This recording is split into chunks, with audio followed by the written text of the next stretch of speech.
Yo, dito tayo sa poblasyon.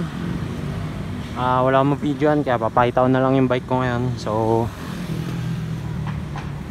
makikita nyo, bagong patong na naman ng paint sa aking freestyle tracklo setup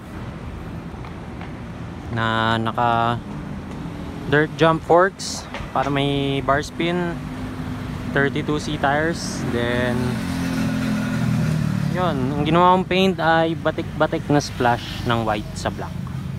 So hindi siya perfect kasi pang freestyle lang din. Kaya yun, classic saddle, wide bars na cut. Syempre Sprinto shades, salamat. Tsaka salamat sa Bisikleta Manila palagi kasi kalahati ng almost every component most likely galing sa kanila. So salamat Sir Carlo, Sir Eric, Team Bisikleta Manila, sa inyo lahat. Solid. Gagaling ako palalo. Kaya kita kits.